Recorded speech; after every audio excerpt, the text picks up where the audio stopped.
Pemirsa, jika ingin kulit Anda segar dan sehat di hari raya, Anda bisa lakukan ini. Lakukan double cleansing untuk membersihkan wajah dari debu dan juga make up agar pori-pori kita tidak tersumbat.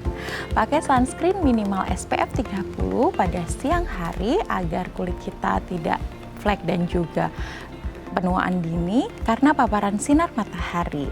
Lakukan eksfoliasi 1 hingga 2 kali per minggu agar kulit mati kita terangkat dan kulit kita tampak lebih segar. Gunakan moisturizer sesuai dengan jenis kulit dan juga serum sesuai dengan kebutuhan kulit Anda, misalkan vitamin C untuk kulit lebih sehat dan juga lebih cerah.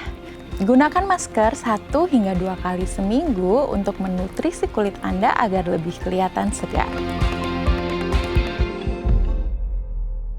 Pemirsa Bincang Sehati, sebentar lagi hari raya pastinya, apalagi nih kaum perempuan maunya kelihatan glowing, kulitnya sehat di hari yang penuh hikmat pastinya, apalagi bertemu dengan banyak orang, sanak keluarga, pengen dengan penampilan terbaik. Nah, gimana? Masih ada waktu nggak ya kita untuk bisa tampil dengan kulit sehat? Tenang, hari ini dokter kita akan berbagi tips untuk Anda. Tapi sebelum itu kita akan bahas dulu nih beberapa mitos atau fakta seputar kesehatan kulit. Tentunya tidak sendirian, saya sudah ditemani dokter kita hari ini, Dr. Selvi Agustina, dokter estetika dan anti-aging dari Glowy Estetik Klinik BSD Tangerang Selatan. Kita sapa dulu nih dokter cantik kita hari ini. Halo dokter, apa kabar? Baik, terima kasih. Selamat datang di Bincang Sehati. Hari ini kita bahas tentang kesehatan kulit, apalagi menjelang hari raya ini penting banget kayaknya ya dok ya. Yang pertama kita akan luruskan dulu beberapa mitos atau fakta seputar kesehatan kulit. Yang pertama ingin saya tanyakan adalah mitos atau fakta sih dok kalau jangan make up ketika kita ingin mempertahankan kulit kita tidak berjerawat. Jadi kalau nggak mau berjerawat jangan make up, benar atau enggak? Mitos atau fakta? Menurut saya itu mitos ya. Mitos, oke. Kenapa tuh dok? Jadi sebenarnya jerawat itu tidak hanya dipengaruhi oleh make up. Ada beberapa hal yang bisa berpengaruh di dalamnya. Contohnya adalah adanya infeksi bakteri, pengaruh hormonal, dari penumpukan sel kulit mati, dari penyumbatan pori-pori, dan juga banyak yang lainnya. Gitu. Nah, make up nih bisa menjadi masalah kalau misalkan dia menyumbat pori, terus dia tidak dibersihkan dengan baik. Make up yang dipakai tidak sesuai dengan kulit kita masing-masing nih. Misalkan dia yang komedogenik, jadi menyumbat pori. Terus misalkan juga kita make up lama dan juga sering berganti-gantian dengan teman, kuasnya juga bisa nih terinfeksi oleh bakteri gitu, atau tidak pernah dicuci kayak gitu. Dan sering juga kita pakai make up tapi tidak dibersihkan dengan baik, jadi sisa-sisanya nempel di kulit, kadang capek tidur semalaman lupa gitu. Nah itu bisa tuh bikin jerawat. Iya, gitu. itu kebayang sih. Pulang terlalu malam ya, capek. terus make upnya full banget, tapi capek nggak mau bersihin besok aja. Nah itu ya dok itu adalah bibit-bibit jerawatnya pasti akan muncul karena pori kita pasti akan tersumbat di situ. Apalagi posisi tidur sebenarnya waktunya istilahnya bernafas ya kulit ya. Bernafas gitu. Jadi sebenarnya make up bukan satu-satunya penyebab jerawat ya gitu, tapi bisa memicu jika hal-hal tersebut dilakukan gitu. Kalau ingin make upnya tetap bisa bermake up tanpa menyebabkan jerawat, kita bisa dengan memilih make up yang non komedogenik. Membersihkan make upnya dengan baik sampai bersih nih kapasnya, jangan sampai nyisa gitu. Double cleansing. Terus setelah itu kita juga bisa prepare dulu sebelum make up dengan memakai skincare yang sesuai. Jadi di prep skincare-nya dulu gitu ya, dengan skincare yang memang sesuai, skincare yang membuat kulit kita siap nih untuk menerima make up. Dan pasti kita harus menggunakan make up yang benar-benar cocok ya untuk kulit kita ya dok ya. Kalau memang kulitnya berjerawat ya harus tadi non komedogenik ya dok ya. Dan jangan dibawa tidur. Jangan males ya. Kalau habis make up ya memang harus dibersihkan, harus double cleansing. Kalau tidak dibersihkan itu tuh ya, udah pasti terchecklist bakal ada jerawat besok ya. Oke, jadi mitos ya, bukan berarti kalau nggak mau berjerawatan jangan make up. Nggak bisa, tapi ada beberapa catatannya. Oke, kita lanjut lagi dengan mitos fakta berikutnya ya dok ya. Mitos atau fakta, kalau makin tua makin keriput itu ya normal. Ya nggak sih dok, tapi kan nggak mau ya, nggak mau kelihatan keriput gitu. Fakta ya, Fakta, gitu. oke. Tapi bisa diperlambat. Nah, Nah, gitu. Jadi semakin usia kita bertambah, kolagen, elastin, hidrasi di kulit itu pasti akan menurun. Oke. Gitu. Sedangkan kolagen itu merupakan rangka di bawah kulit kita. Nah, setiap tahun setelah usia 25, dia kolagennya pasti akan menurun sedikit demi sedikit. Nah, ketika menurun, kulit menjadi lebih tipis, elastisitas menurun, kerut, penuaan, itu pasti terjadi gitu. Dan Oke. itu normal pada manusia ya. itu Gitu. sudah jalannya. Udah ya, Dok? jalannya gitu. Tapi bisa diperlambat dengan cara pemakaian skincare yang baik. Contohnya adalah pemakaian sunscreen setiap hari. Karena paparan sinar UV itu kan pasti akan membuat penuaan dini gitu. Memakai moisturizer, basic skincare itu penting. Terus yang kedua, kita bisa menggunakan krim-krim atau serum yang mengandung antioksidan untuk menangkal radikal bebas. Betul. Gitu. Seperti vitamin C, seperti itu. Kita juga bisa menggunakan retinol untuk memperlambat. Berlambat ya dok. Betul. Menghilangkan tidak bisa tapi diperlambat bisa. Gitu.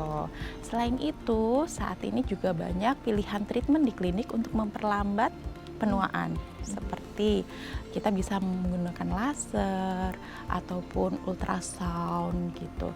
Lalu selanjutnya ada kolagen stimulator yang bisa merangsang kolagen. Biasanya digunakan 6 bulan atau 1 tahun sekali. Bahkan ada yang 2 tahun sekali. Itu nanti pilihan masing-masing tergantung kondisi kulitnya.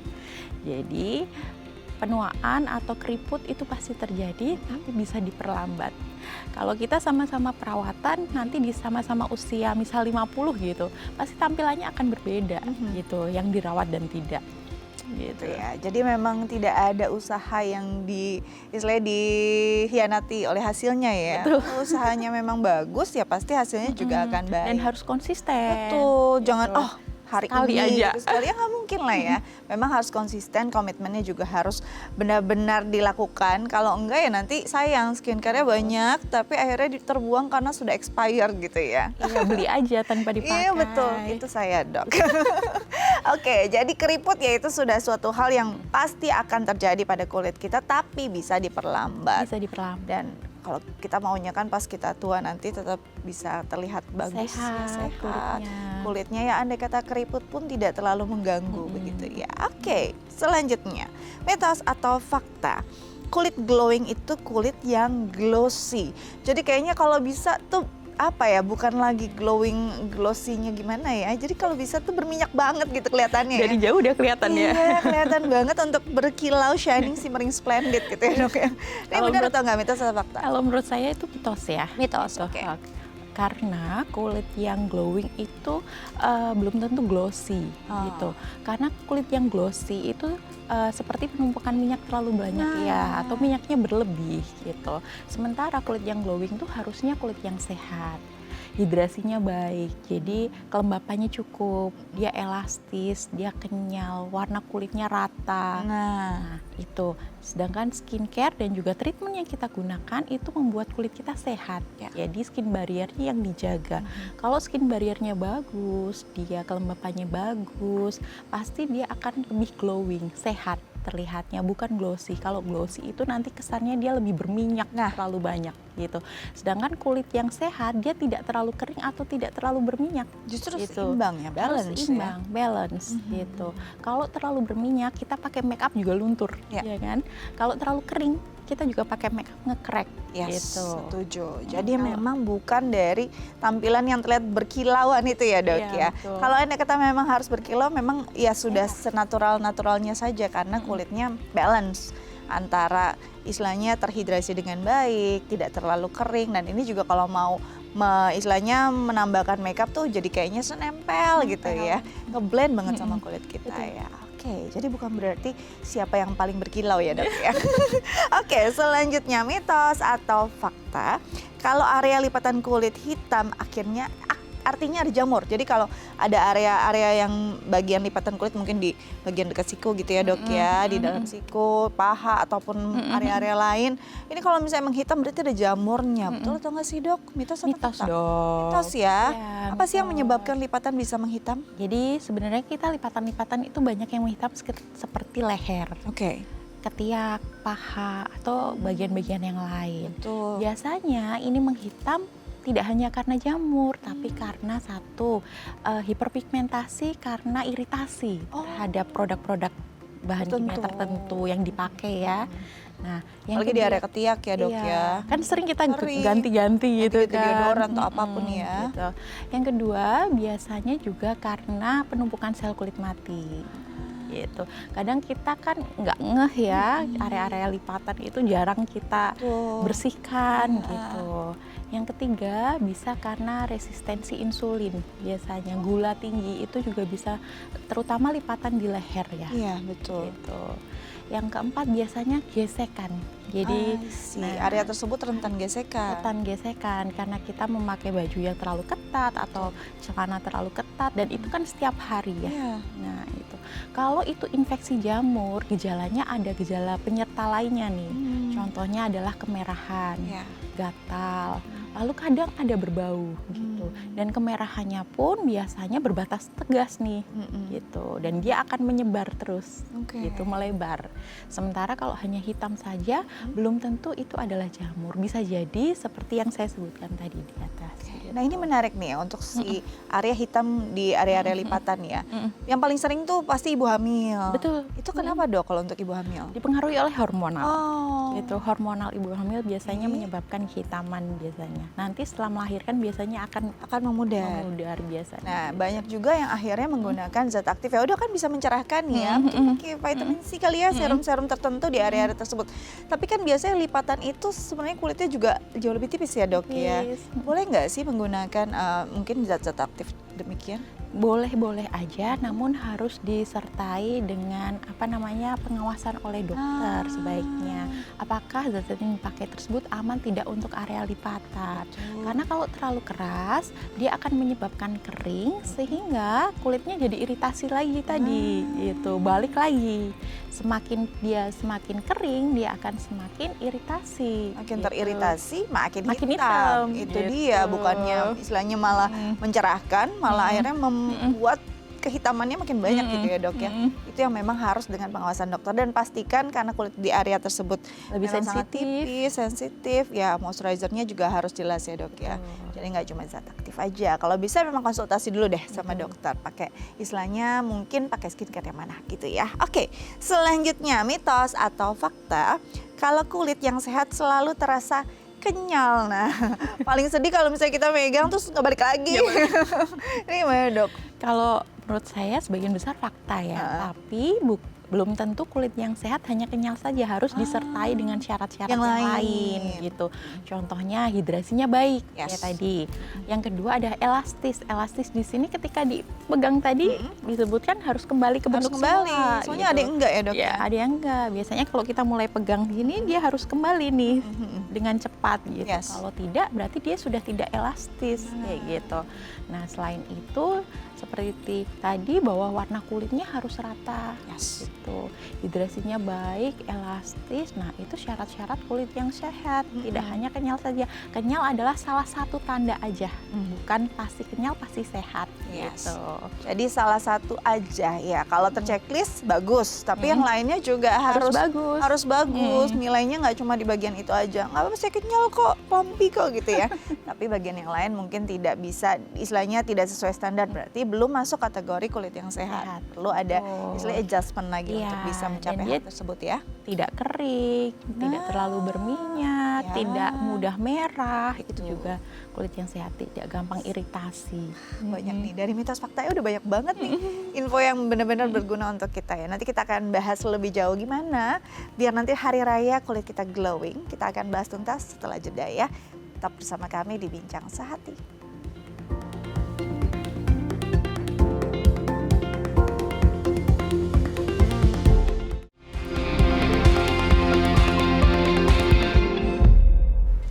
Ya Pemirsa, kembali lagi bersama kami di Bincang Sehati. Kita akan bahas tema utama kita hari ini tentang kulit sehat di hari raya. Pastinya jadi dambaan setiap orang karena kita mau ketemu banyak orang, mau dengan penampilan terbaik. Gimana caranya kita akan bahas hari ini ya. Untuk pemirsa di rumah yang mungkin punya pertanyaan terkait tema kita hari ini, boleh loh menelpon kami di 0212903244 atau DM ke Instagram kami di @bincang_sehati.tv. Kita lanjut lagi dengan dokter kita hari ini, Dr. Selvi Agustina, dokter estetik dan anti-aging dari Glowey Estetik Klinik BSD Tangerang Selatan. Kita akan bahas gimana kulit sehat itu bisa kita dapatkan ya.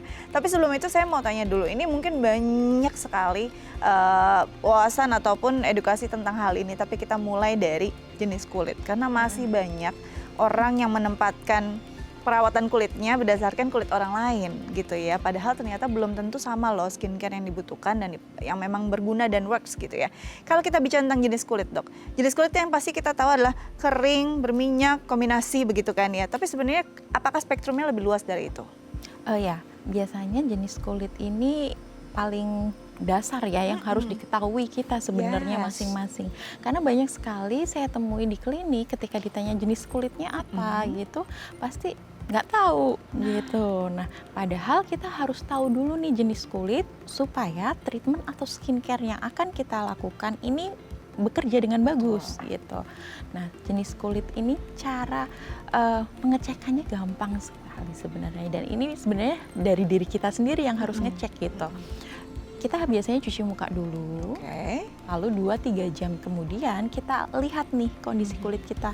Nah, kalau kulit kita berminyak seluruhnya, biasanya itu adalah jenis kulit berminyak. Itu sudah bisa dipastikan ya dok? Sudah dipastikan, biasanya ditandai dengan pori-porinya besar juga. Gitu.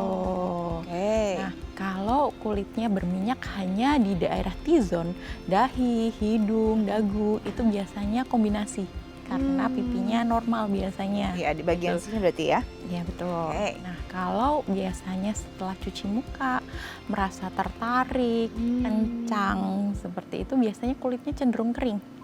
Ditandai biasanya selain itu kulitnya sering bersisik, sering mengelupas, ketat gitu ya. Kalau kita pakai make up pun biasanya sering gampang crack gitu. Nah, selanjutnya kalau cuci muka kulit kita gampang merah, itu biasanya adalah kulit yang sensitif. Ada lagi nih, ada lagi sensitif. Jadi kena sabun aja dia merah, ketawa merah. Kenapa? Sensitif ini bisa kering, bisa berminyak? Sensitif ini bisa kering, bisa berminyak. Bisa dua-duanya ya, lebih complicated lagi nih. Lebih complicated juga, karena biasanya penyebabnya banyak nih gitu. Emang bawaan ataupun karena paparan bahan kimia sebelumnya, ataupun ada infeksi sebelumnya. Misalkan post jerawat yang parah, itu kan kulit juga menjadi rusak ya skin barriernya gitu. Nah, itu bisa dilakukan. Setelah cuci muka kulit kita biasa-biasa aja, porinya normal, bagus, cenderung kulitnya normal. Biasanya jarang jerawatan, kerut juga jarang, tidak mudah kering, make up nempel, idola semua wanita itu kayaknya. Dambaan maunya jadi kulit normal, tapi apa daya kadang-kadang harus berhadapan dengan kulit yang sudah dianugerahi gitu ya dok. Jadi berarti tadi tesnya tuh mudah banget, abis cuci muka gitu ya. Itu tanpa skincare dulu ya dok ya? Tanpa skincare apa-apa. Diamkan dulu ya? Diamkan dulu. Ini cuma untuk tes ya, jangan dilakukan tiap hari untuk memastikan betul-betul muka kita tuh kondisinya jenisnya apa begitu ya dok ya? 2 atau 3 jam baru terlihat tuh ya dok ya? Arahnya kemana? Baru nanti itu jadi fondasi kita untuk ya mau pakai skincare apa, perawatannya apa begitu ya? Nah, ada nggak sih dok orang yang sebenarnya kulitnya tuh berminyak awalnya, tapi kok sekarang kayak ketarik dan segala macam? Bisa, ada. Skincare nggak sih atau gimana? Ada. Dan itu dipengaruhi banyak hal. Contohnya adalah pemakaian skincare. Nah, pemakaian skincare itu kadang ada yang bikin kulit kita lebih kering gitu. Karena untuk mengontrol minyak, misalkan awalnya minyak sekali, lalu dia pengen lebih normal, tapi ternyata malah jadi kebablasan nih, jadi kering. Yang kedua, gaya hidup. Gitu. Gaya hidup biasanya kurang minum atau dehidrasi kulitnya. Terus juga kita terpapar AC setiap hari, itu juga bisa menyebabkan kulit berubah. Itu wajar, bisa. gitu. Jadi belum tentu kulit kita sekarang dengan 1 tahun ke depan itu sama gitu. Jadi bisa terjadi perubahan. Wow, ini dokter tadi bilang kurang minum. Ini kayaknya nggak ternotis kadang-kadang buat kita ya. Udah saya extra moisturizer kok. Kalau kering ya udah pakai moisturizer lagi aja gitu. Padahal lama-lama kok malah jadi greasy gitu ya wajahnya. Ternyata kurang tuh hidrasi dari dalam. Sejauh mana itu berpengaruh dok sama kulit? Oh sangat berpengaruh sekali karena minum ini sangat berpengaruh dari pencernaan sampai ke kulit kita gitu. Kalau kita kurang minum kulit pasti akan dehidrasi, bersisik gitu, kering, pecah-pecah. Tidak hanya kulit, bibir pun juga pasti kan gitu. Dan itu sangat complicated ya gitu. Karena gaya hidup itu berpengaruh sekali dengan kondisi kulit kita. Jadi jangan sampai melupakan ya hidrasi dari dalam ya dok ya. Karena kalau kita cuma mengandalkan skincare tapi dalamannya ini nggak sehat nih, tetap akan kelihatan ya dok ya. Kulitnya akan kusam gitu ya. Kulitnya juga akan lebih cepat mungkin agingnya datang gitu ya. Oke, kalau tadi kita sudah mengenal istilahnya jenis-jenis kulit kita sudah firm gitu. Kita bisa memastikan bahwa oh posisi saya sekarang sedang di sini nih. Karena dokter bilang tadi kita bisa berubah-ubah nih kondisi kulitnya, bukan berarti yang tadi berminyak jadi kering karena memang jadi berubah gitu ya takdirnya, tapi mungkin karena ada masalah-masalah lain. Jadi memang faktor-faktor lain harus dipikirkan, baik itu hidrasi, tidur juga cukup ya dok ya, kalau tidak nanti akan bermasalah. Sekarang kita masuk pada basic skincare. Orang selalu berpikir, aduh basicnya itu ya udah air wudhu, cuci muka aja gitu ya. Atau gitu. enggak, sekarang kan ada yang penting moisturizer utama, sunscreen dan segala macam. Tapi ada juga yang mungkin fahamnya adalah berlayer-layer biar kayak artis Korea gitu ya. Sebenarnya yang mana sih dok yang benar-benar jadi satu hal yang wajib dan dibutuhkan oleh kulit, apalagi dengan kondisi yang sekarang ya. Mungkin kalau dulu zaman nenek kita ya memang cuma cuci muka juga aman karena polutannya juga nggak setinggi ini. Kalau sekarang gimana dok? Kalau kita ngomongin basic skincare, basic ini sebenarnya bisa dimulai dari usia sedini mungkin. Nah, gitu. seberapa sih umur berapa dok? Dari usia anak-anak pun juga sudah boleh gitu. Karena kan sekarang paparan sinar matahari tinggi sekali ya. Misalkan anak-anak kita banyak beraktivitas di luar, berenang, kita pakaiin sunscreen kayak gitu. Nah, basic skincare itu sendiri sebenarnya adalah pertama adalah cleansing. Cleansing ini untuk membersihkan wajah gitu supaya pori-pori kita sehat, tidak tersumbat, membersihkan sisa-sisa debu, make up dan lain-lain kayak gitu. Yang kedua adalah sunscreen. Oh, itu penting banget ya. Sunscreen ini sangat-sangat penting digunakan. Bahkan dari anak-anak tadi yang saya bilang, bahkan sampai orang dewasa gitu. Nah, sunscreen ini minimal SPF 30 yang bagus untuk di Indonesia ya karena paparan sinar matahari tinggi. Diulang 2-3 jam sekali. Dan digunakan setiap hari baik di dalam maupun di luar rumah.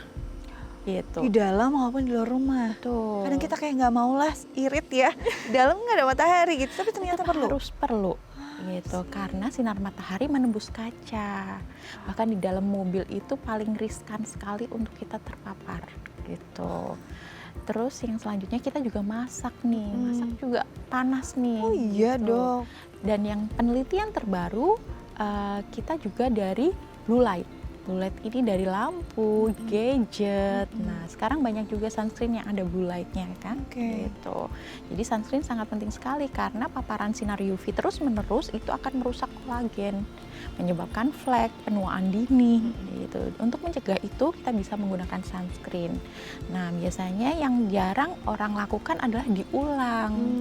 Jadi pengulangannya kurang nih. Di-reapply lagi ya dok? Di-apply harusnya karena kita berada di garis khatulistiwa nih, panas banget gitu. Apalagi sekarang ya. Apalagi sekarang. Pekan ini luar biasa.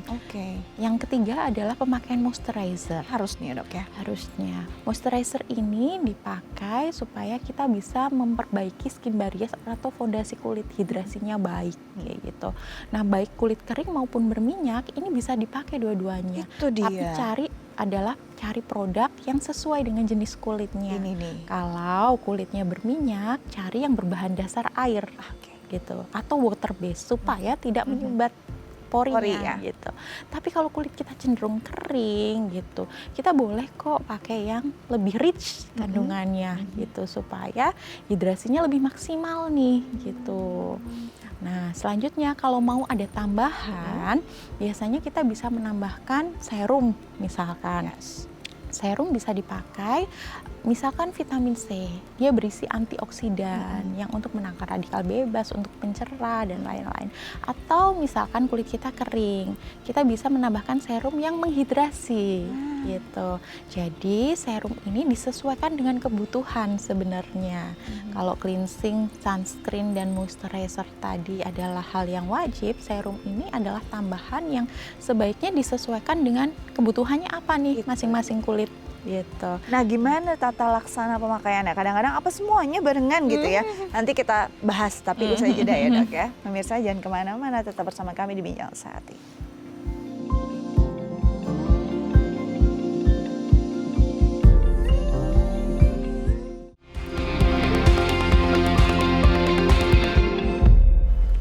Ya pemirsa, kembali lagi bersama kami di Bincang Sehati. Kita masih membahas tema utama kita hari ini, wajah glowing di hari raya dengan kulit yang pastinya harus sehat ya. Dan pemirsa di rumah boleh langsung berkonsultasi dengan dokter kita hari ini di 0212903244 atau DM ke Instagram kami di @bincang_sehati_ITV.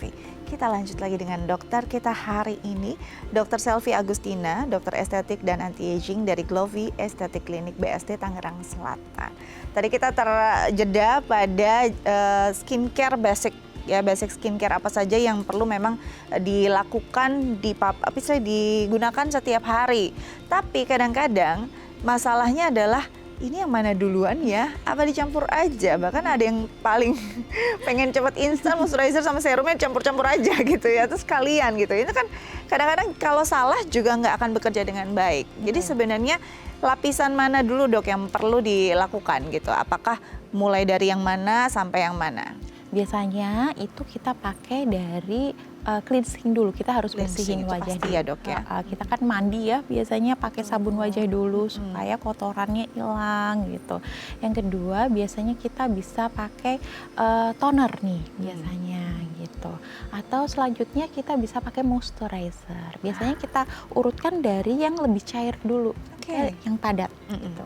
Lalu setelah moisturizer di pagi hari kita pakai sunscreen gitu. Kalau serum di mana tuh Dok biasanya? Kalau untuk pagi hari boleh serum dilakukan karena serum itu cair biasanya di depan moisturizer nih. Moisturizer ya sebelum dikunci istilahnya ya. Supaya dia meresapnya oke nih. Kalau sudah ditutup dengan moisturizer dia tidak bisa masuk kan gitu. Jadi kita masukkan dulu serum, moisturizer dan juga sunscreen-nya. Perlu jeda-jeda nggak sih Dok? Biasanya tidak perlu jeda terlalu lama ya, kecuali memang bahannya terlalu susah menyerap nih gitu. Tapi biasanya cukup beberapa detik gitu. Dia sudah menyerap alami, sudah cukup lumayan, bisa ditumpuk-tumpuk aja. Jadi nggak perlu sampai kadang-kadang, aduh males deh waktunya nggak cukup Iya. Nunggu dulu 2 menit, dikipas-kipas dulu ya. Kipas dulu. Nah, ternyata bisa cukup beberapa detik. Kalau 5-10 detik ya Dok ya. Kalau memang dia sudah meresap, kita bisa tumpuk kok gitu. Yang penting jangan lagi basah-basahnya langsung ditumpuk gitu. Itu yang pastikan belum juga masuk ya Dok ya. Tapi kalau misalkan dengan adegan ditepuk-tepuk, ini kan sering juga nih, sebenarnya berguna nggak sih Dok? Cukup berguna, cukup ditepuk, tidak perlu terlalu kencang dia. Jadi merah ya mukanya ya? Iya, gentle aja gitu, yang gentle aja, gitu pelan-pelan aja, supaya dia meresapkan. Fungsinya ditepuk itu kan supaya ingin meresapkan gitu. Kalau ditepuk terlalu lama atau terlalu keras, sakit ya. Ada inflamasi. Oke, jadi ditutup dengan moisturizer. Kalau setelah itu sunscreen. Nah, sunscreen kan di dalam rumah dan di luar rumah. Tapi ini di pagi hari selama matahari ada kan ya Dok? Selama matahari aja sampai sore hari. Oke, sampai sore hari selama matahari masih masuk ke dalam ruangan. Betul. Tapi kalau untuk malam tidak Malam digunakan tidak pastinya boleh ya? serum langsung moisturizer. Oke. Nah, serum-serum sendiri kan sekarang banyak ya, serum-serum yang memang zatnya aktif, apalagi untuk mungkin yang mencerahkan, untuk anti-aging. Ini kan lumayan aktif lah ya Dok ya. Kadang-kadang struggle juga nih untuk pilihan kita. Sebenarnya gimana sih cara pakainya agar aman, jadi tidak membuat ada side effect yang malah merugikan kita? Jadi untuk sekarang ini banyak sekali ya Yes. produk yang ada di pasaran ini sampai bingung nih orang-orang pilih yang mana gitu. Biasanya tergantung kondisi kulitnya. Kita mau untuk apa dulu nih, untuk hydrating kah atau untuk pencerahan kah gitu. Nah untuk mencerahkan juga bahan aktif yang dipilih kita juga banyak sekali. Contohnya niacinamide, alpha arbutin, vitamin C, tranexamic acid. Nah kalau yang contoh-contoh yang saya sebutkan itu biasanya lebih aman dan side effect-nya lebih minimal gitu. Jarang mereka sampai merah ataupun iritasi gitu. Jadi lebih aman lah gitu. Jadi bisa memilih sesuai dengan kondisi kulit dan juga budget biasanya. Itu dia, tergantung kantong ya dok. Ya. Jadi yang tadi dokter sebutkan istilahnya tergolong aman. Tergolong selama aman. dilakukan digunakan dengan bijak ya. Dengan bijak, tidak terlalu berlebihan, tidak dan juga harus dilihat nih. Misalkan kita memakai sesuatu baru 3 hari, kok nggak ngefek? Nah, itu kan kita harus lihat minimal 2 minggu sampai 1 bulan gitu. Karena terlalu sering gonta-ganti produk, kita juga menyebabkan kulit kita jadi iritasi nantinya gitu. Ini apalagi kan mau H-3 ya. H-3 atau H-4 lah ya, tergantung nanti mau lebaran di tanggal berapa. Nah lagi mau lebaran dok, saya mau kelihatan kulitnya cerah dan yang bisa membuat kulit cerah itu serumnya gitu kan. Nah ini kan pasti kadang-kadang jadi over kan. Wah biar cepet nih, biar di hari raya muka saya glowing gitu. Lebih cerah, lebih bersinar. Saya pakai deh sering-sering, boleh nggak sih dok?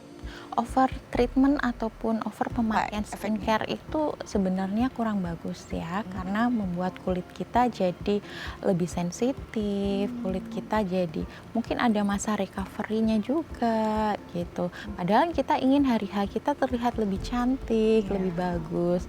Yang bagus adalah dilakukan konsisten jauh sebelum itu sehingga hasil maksimalnya terlihat pada waktu hari H. Gitu. Kalau mencoba-coba hal baru mendekati hari H, ini sangat riskan sekali gitu. Belum tentu kulit kita cocok. Itu dia ya. Karena setelah ada treatment itu kan juga mungkin ada masa recovery-nya dulu. Jadi jangan besok lebaran malam takbiran lah treatment ya. Oh iya. Wassalam.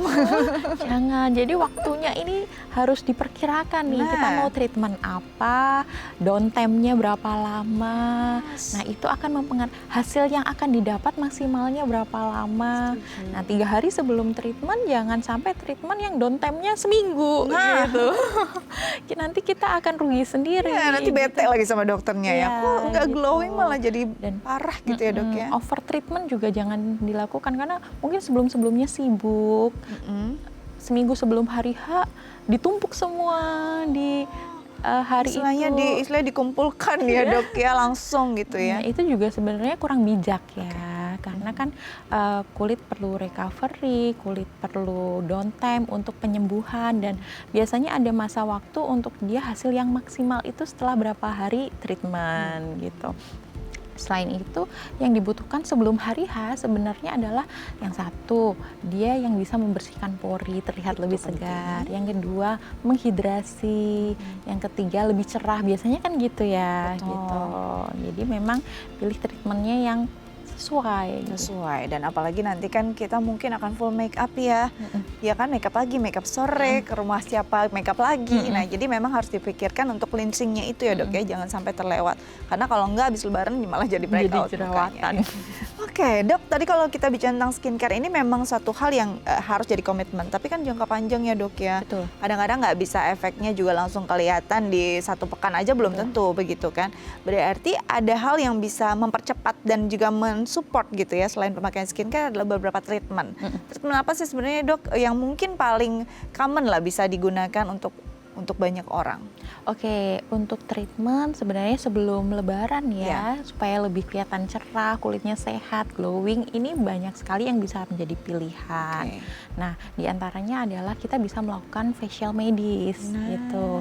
Facial medis ini bisa dilakukan biasanya 1 minggu sampai 3 hari sebelum lebaran masih boleh nih. Oke, masih bisa nih ya dok ya. Tapi dengan syarat harus pemencetannya gentle, jangan sampai dipencet-pencet terlalu keras gitu. Nanti malah berbekas. Tapi kalau facial yang gentle hanya untuk ngangkat sel kulit mati itu masih oke dilakukan supaya lebih fresh dan make upnya nempel nanti waktu hari H.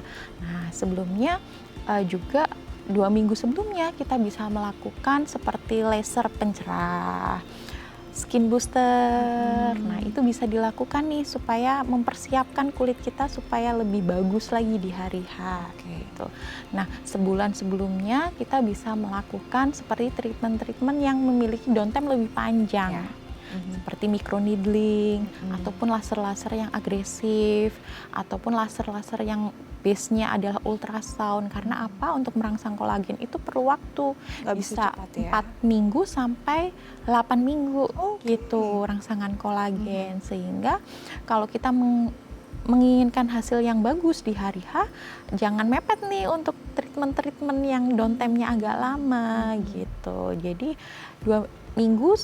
4 minggu sampai 3 hari sebelum Lebaran pun masih bisa dilakukan asal timingnya tepat, treatmentnya tepat. Itu yang paling Gitu. penting. Timingnya tepat, treatmentnya tepat, akhirnya juga kita tampil dengan performa yang tepat ya. Nanti kita akan lanjut lagi dok ya, tapi saya jeda.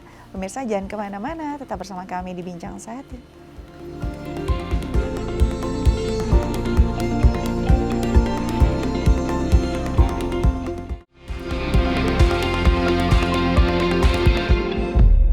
Ya pemirsa, kembali lagi bersama kami di Bincang Sehat. Makin seru nih membahas kulit sehat jelang Lebaran. Nah, kalau kita bicara tentang kulit sehat pastinya jadi dambaan semua orang. Makanya Anda boleh banget langsung berkonsultasi dengan dokter kami di 0212903244 atau DM ke Instagram kami di Bincang Sehat. Nah, sepertinya sudah ada yang mau bertanya lewat DM Instagram. Saya akan coba bacakan ya dok ya. Ini dari @Lydia. Pertanyaannya, dok, kenapa pas puasa gini kulit saya tuh terutama di punggung tangan kering dan berkerut? Oh, berarti di sini ya dok ya. Kulit wajah kusam, padahal udah pakai sunscreen. Perawatan apa yang harus saya lakukan? Ini dari Mbak Lydia. Oke, pas banget nih, lagi puasa.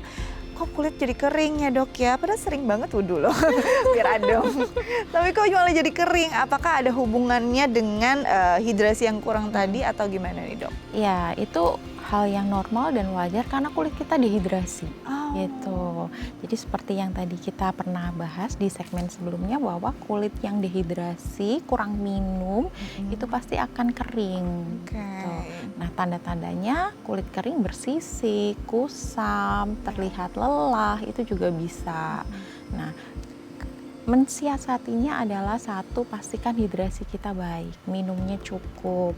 Gimana nih dok kalau puasa di siang hari? Nah, kita siasati dengan rumus 2-4-2 biasanya. Gimana tuh dok? 2 gelas di saat buka, 4 gelas biasanya di saat malam hari, bisa 2 gelas di saat mau taraweh gitu, pulang taraweh lagi 2 gelas sebelum tidur, lalu 2 gelas lagi waktu bersaur gitu. Jadi minimal 8 gelas gitu. Nah, itu bisa membantu hidrasi kita dan memastikan untuk cukup seharian gitu. Selain itu, kalau kulit kering, kita juga harus memakai moisturizer yang lebih rich. Gitu. Dan itu bisa diulang loh gitu. Jadi nggak cuma pas habis mandi aja ya dok ya? Mandi-mandi aja. Jadi bisa diulang, misal 3 jam sekali, 2-3 jam sekali itu bisa. Gitu. Apalagi selain kurang minum, saat ini cuaca kan panas sekali gitu. Jadi itu juga bikin dehidrasi. Gitu. Oke, jadi ini satu hal yang ya no wonder sebenarnya ya. Ya pasti aja terjadi ketika kita sedang berpuasa. Tapi tadi dokter sudah memberikan tipsnya tuh 2-4-2. Jadi berbuka 2 gelas, menjelang tidur lah ya 4 gelas, lalu sahur juga 2. Padahal bingung kan gimana cara mencukupinya. Masa minum di siang hari terbatal kan ya dok ya. Tapi ternyata ada caranya biar memang kebutuhan hidrasi kulitnya terjaga. Plus pakai moisturizer karena kondisinya emang cuaca lagi panas sekali ya dok ya. Sama hindarin mungkin ketika berpuasa gini teh dan kopi ya, karena dia kan bikin kita mengeluarkan cairan. Padahal gitu. itu yang dicari-cari ya. Dia dipertahankan nih di dalam tubuh gitu. Jadi air yang dimaksud tuh bukan air sirup, air manis bukan ya, tapi air putih. Air putih gitu, air putih. Gitu. Kurang tidur juga bermasalah nggak sih dok? Karena kan kita mungkin ya sahur ya, jadi mungkin bangun lebih dini di jam 2 pagi. Mungkin kalau perempuan juga mungkin ada masak dulu lah untuk keluarga. Betul, kurang tidur itu sangat-sangat berpengaruh sekali. Kenapa? Karena kurang tidur itu biasanya meningkatkan hormon kortisol di tubuh kita. Nah, hormon kortisol ini dia menyebabkan kulitnya kusam, terlihat lelah, mudah jerawatan, kadang mata panda. Nah, kadang kan kita kurang tidur kan matanya langsung hitam coklat kayak gitu. Nah, itu juga karena pengaruh dari tidur tadi. Solusinya ya tidurnya harus cukup nih 7-8 jam sehari. Harus istirahatnya kita utamakan, jangan begadang nih gitu. Biasanya tidur maksimal jam 10 lah gitu untuk kondisi kulit yang bagus gitu. Terus selanjutnya pemakaian sunscreen pelembab. Nah, itu juga harus Jangan sampai terlupa ya, Dok, ya. Jangan sampai skip. Dan juga makanan-makanan juga harus yang bagus gitu. Seperti makan makanan protein yang banyak mengandung omega 3. Lalu sayur dan buah. Ini penting ya. Sayur buah, terus juga kacang-kacangan itu semua mengandung antioksidan yang bagus untuk kulit kita juga gitu. Jadi ketika kita craving nih, biasanya buka puasa kita banyak minum manis, lalu makan gorengan terlalu banyak. Nah, ini bisa salah satu penyebab kulit kita kusam juga sebenarnya. Oh iya? Iya, terus bayang nggak sih, kita kan jajan takjilnya itu ya, Dok ya? Jerawatan gitu, bisa. Jadi memang apa yang kita asup itu berpengaruh sekali, tidak cuma airnya saja ya, tapi makanan-makanan ya. Padahal kayak gorengan, minuman manis itu suatu hal yang jadi satu kayak keharusan ada gitu harus ya. Ada. Boleh, bukannya tidak boleh sama sekali, tapi harus dijaga nih porsinya, jangan too much, jangan berlebih. Jangan gitu. 80% takjil itu ya, Dok ya. Akhirnya terlupakan si air putih kan udah kekenyangan, udah minum-minum yang lain dan makan-makan yang lain. Makanan sehatnya harus utama. Gitu. Aduh, itu Mbak Lydia. Semoga bisa diperbaiki mumpung masih ada waktu. Nanti pas hari raya udah bisa glowing lagi ya. Oke, nanti kita lanjut lagi tapi usai jeda. Nanti kita balik lagi ya, Dok ya. Pemirsa jangan kemana-mana, tetap bersama kami di Bincang Sehati.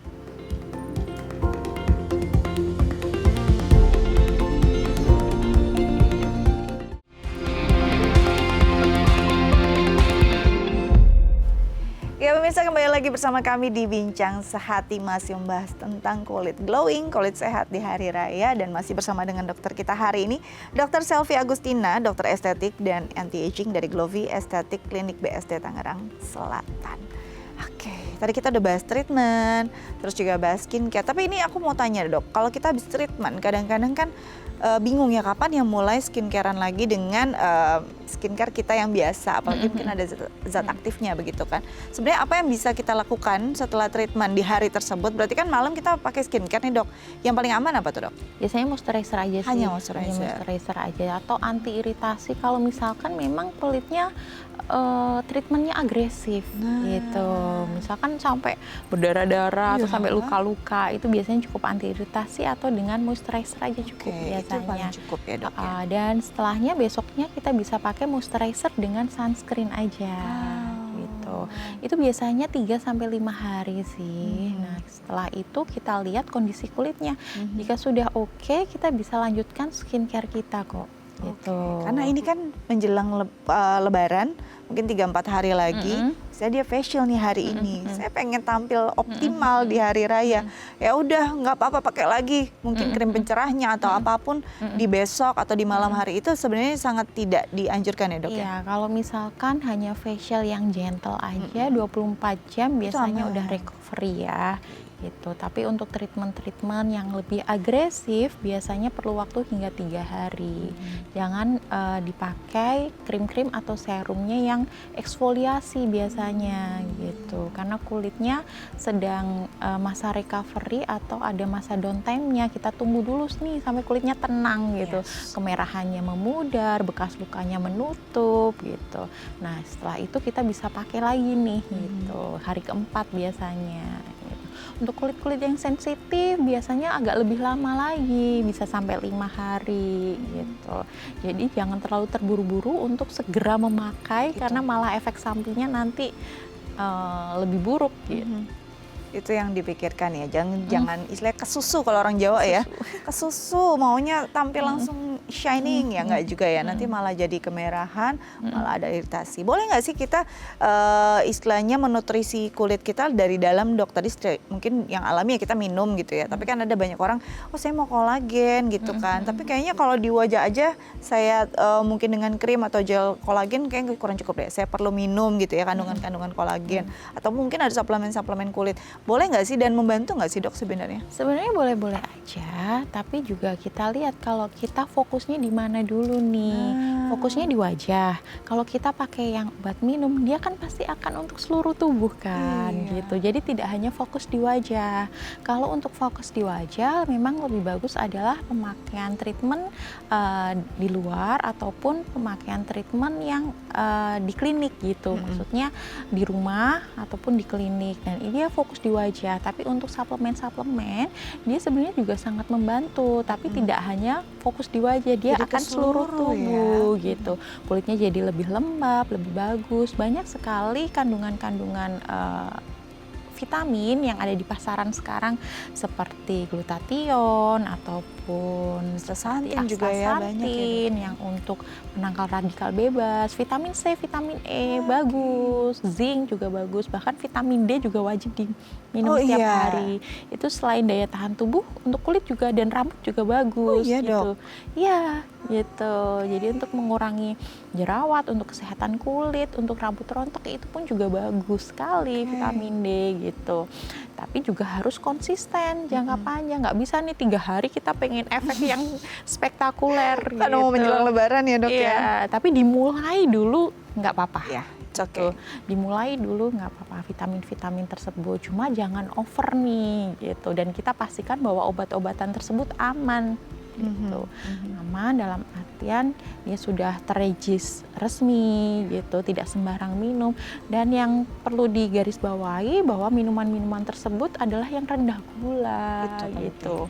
Karena ada tambahan gulanya itu lebih banyak daripada kandungannya itu gitu. Iya kan, Dok? Nah, itu yang harus kita lihat lagi nih di ingredientnya. Kita cari vitamin yang memang sesuai kebutuhan, yang rendah gula juga supaya hasilnya maksimal gitu. Tidak hanya enaknya aja nih, enak nih, manis nih, tapi memang yang bermanfaat gitu. Jadi harus tepat suplemennya, harus juga dilihat ingredientsnya ya, Dok ya. Karena kalau misalkan ada kandungan-kandungan lain yang justru memperburuk dan merugikan, ini malah jadi struggling juga buat kita ya. Memang harus dipilih. Tadi boleh ada zinc, astaxanthin, glutathione, vitamin C, vitamin D bahkan ya. Ini berguna untuk kesehatan kulit kita dari dalam, tapi tidak hanya di wajah, tapi ke seluruh tubuh. Jadi kalau memang dilakukan, memang harus konsisten. Kalau dikejar 3 hari ya mungkin rada nggak mungkin, tapi nggak apa-apa ya. Yang penting sudah berusaha. Kalau nggak glowing di tahun ini, di Lebaran tahun depan minimal ya, dimulai dari sekarang. Tapi kita harapkan apapun kondisinya sekarang, Anda masih bisa punya waktu untuk punya hidrasi kulit yang baik dengan minum yang baik.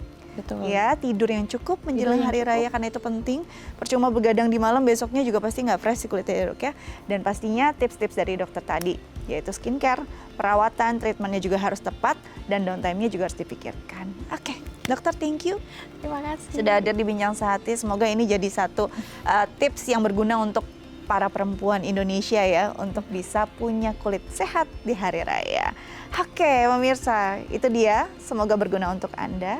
Saya tidak bosan untuk mengingatkan Anda mengunduh Diaples di Go Anda untuk menggapai inspirasi kapanpun, dimanapun. Akhir kata saya Astia pamit undur diri. Sampai jumpa.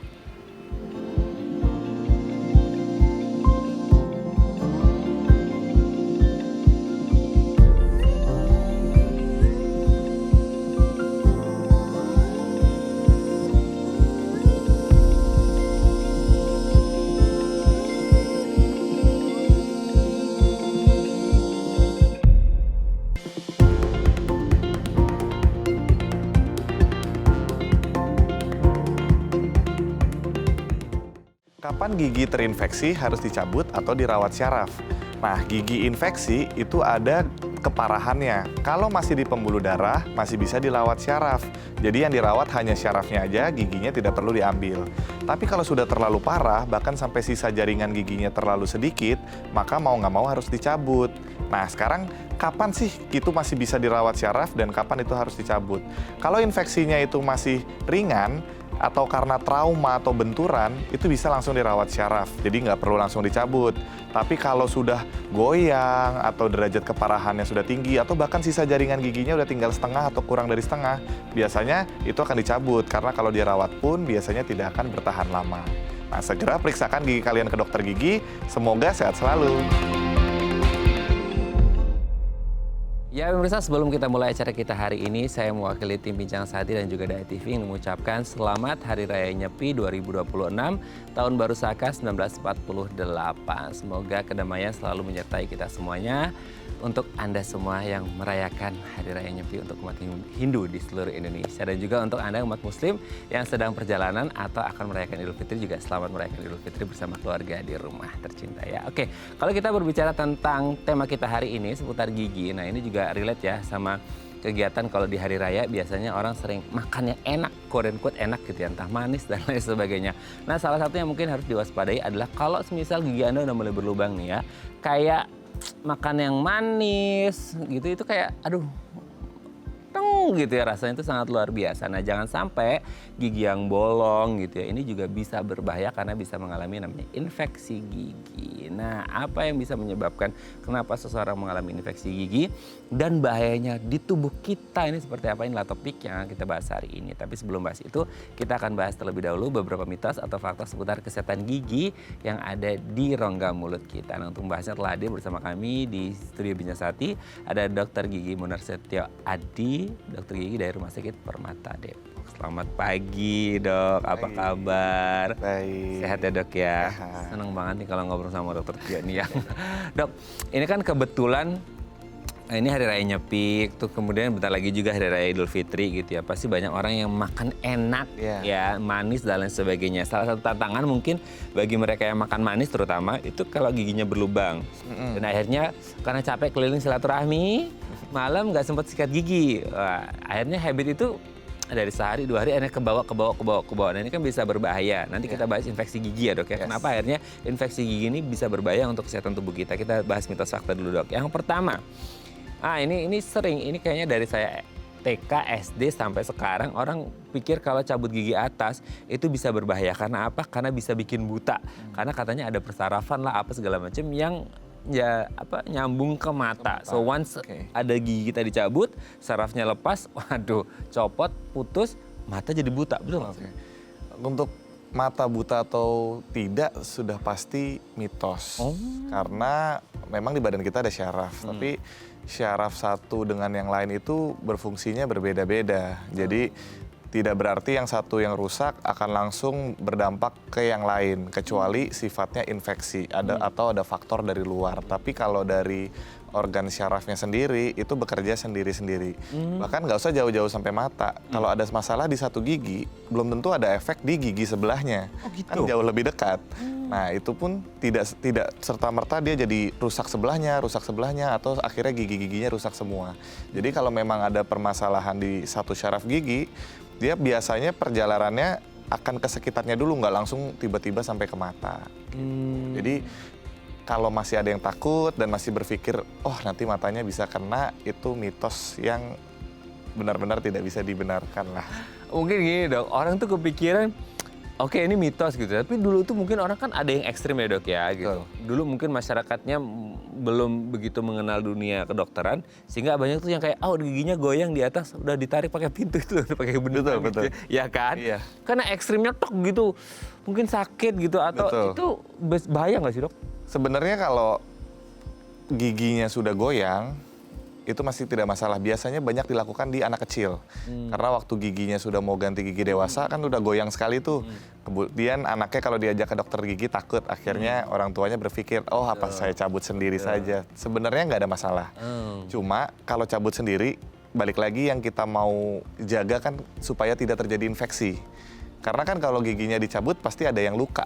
Nah, perlu dirawat juga lukanya supaya penyembuhannya baik. Betul. Nah, itu kenapa tetap lebih baik di dokter gigi. Walaupun sebenarnya boleh apa enggak ya nggak ada masalah selama bisa dijaga supaya tidak terjadi infeksi. Nah, gitu. Tapi kalau akhirnya dengan itu jadi ada masalah dengan mata sih nggak ada. Nggak ada ya. Atau mungkin kayak entah caranya yang salah kayak tadi ya, ditarik pakai benang terus kemudian terjadi pembiaran, maksudnya tidak ditangani dengan baik, misalnya ada infeksi, nah mungkin bisa menyebar kemana-mana gitu. Betul. Ya, jadi bukan cabut giginya sebenarnya, Betul. ada masalah yang lain gitu, yang akhirnya mengganggu kondisi seputar gigi, rongga mulut ataupun bahkan efek mungkin ke mata gitu ya. Jadi itu jawabannya ya. Oke, kita lanjut yang kedua dok. Charcoal dan garam efektif untuk memutihkan gigi. Jadi arang aktif dan garam ini katanya ini soalnya banyak banget kan kayak toothpaste yang Ya, produk-produk ya. Iya kan, yang mengandung charcoal gitu ya, dan garam yang katanya efektif loh untuk brightening gigi gitu. Itu betul nggak sih dok? Untuk brightening sampai di level yang meningkatkan atau mencerahkan giginya sih enggak. Jadi itu mitos. Tapi zat aktif dari charcoal dan garam itu atau arang aktif itu sebenarnya punya daya abrasif atau akhirnya mengikis sehingga punya kemampuan membersihkan noda yang ada di gigi. Walaupun sebenarnya jangka panjangnya belum tentu baik karena abrasif itu kan berarti mengikis. Kalau terjadi terus-menerus lapisannya lama-lama akan makin tipis. Jadi ada side effect-nya lagi sebenarnya kalau penggunaannya terlalu atau tidak ada cara pakai yang jelas. Tapi kalau sampai menaikkan warna gigi misalnya tingkat kecerahannya dari 2 jadi 1 itu sebenarnya enggak. Sampai ada loh dok, maksudnya kayak kandungan entah toothpaste atau ada tuh ya dok, nggak tahu ya. Ini pasti sering juga ya. Yes. Ada kayak semacam bubuk-bubuk gitu loh dok. Ini kandungannya ada charcoalnya gitu ya. Orang pikir kayak ini hitam ya karena warna arang aktif kan hitam gitu ya. Tapi charcoalnya itu justru malah bisa bikin putih katanya. Iya, karena putih itu dari kondisi gigi yang kotor menjadi gigi yang bersih. Karena bisa jadi kalau dengan pasta gigi biasa dan teknik menyikat gigi yang biasa dilakukan tidak membersihkan dengan cukup baik. Sehingga dengan adanya daya abrasif dari charcoal dan garam itu, begitu kita menggosok, gaya geseknya luar biasa besar, akhirnya lapisan nodanya terkikis beserta juga beberapa lapisan gigi kita. Akhirnya benar-benar terlihat bedanya gitu. Walaupun sebenarnya itu adalah warna asli dari gigi yang kita miliki gitu. Itu nggak sampai lebih cerah gitu. Karena memang base colornya, tone-nya si gigi emang gitu ya dok ya. Betul. Nggak mungkin gara-gara Anda menggunakan toothpaste ataupun apapun yang mengandung charcoal atau garam, terus tiba-tiba brightening. Karena gini dok, biasanya itu ada loh dok di toothpaste-nya itu ya. Itu kayak scaling warna giginya, kayak ini kuning terus grading gitu kan, ada gradasi warna gitu kan, kayak setelah berapa minggu gitu nanti akan begini. Ya mungkin orangnya nggak ngecek juga gitu, jadi kayak nggak ketahuan bahwa ini sebenarnya ada progres nggak seperti itu. Jadi intinya adalah kalau emang base tone colornya si gigi es gitu ya segitu aja gitu ya. Oke, kita lanjut yang ketiga dok. Nah ini dia permen karet. Nah ini katanya bisa merusak gigi, betul nggak sih?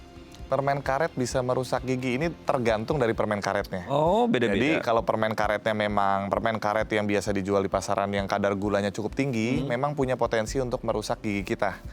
Gitu. Dan kenapa? Karena balik lagi berarti dia memiliki kandungan gula yang cukup tinggi, di mana kuman itu sangat senang kalau ada gula yang sangat banyak di mulut kita.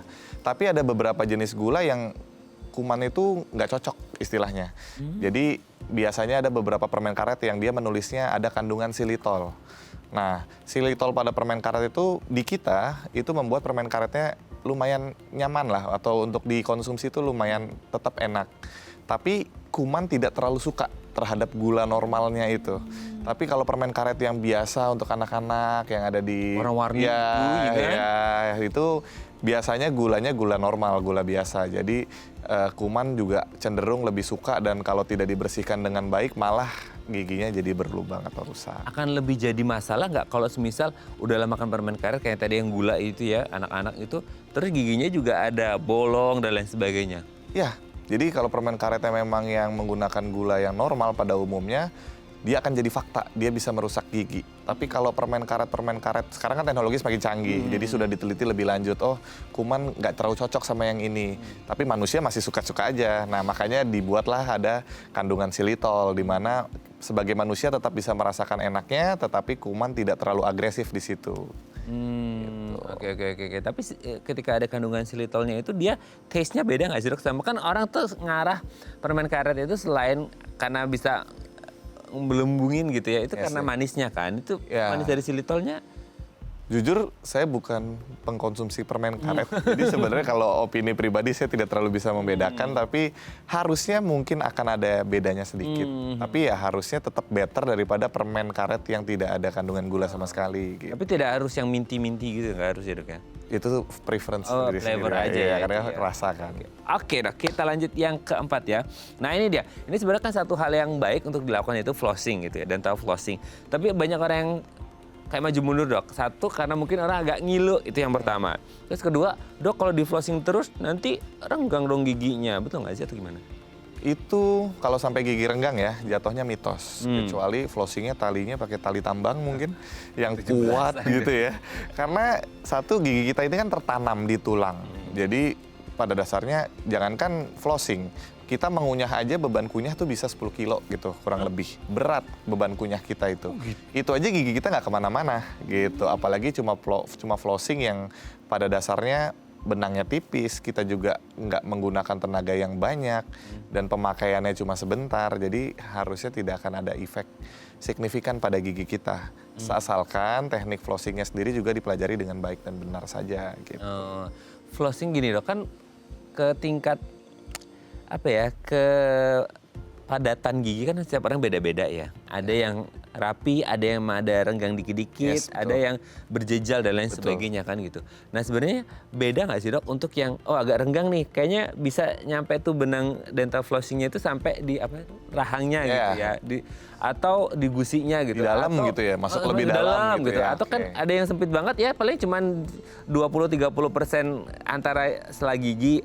Ada yang berjejal malah nggak mungkin banget atau gimana? Jadi sebenarnya kalau kita mau ngomong indikasi penggunaan flossing, makin berjejal giginya, makin wajib pakai flossing.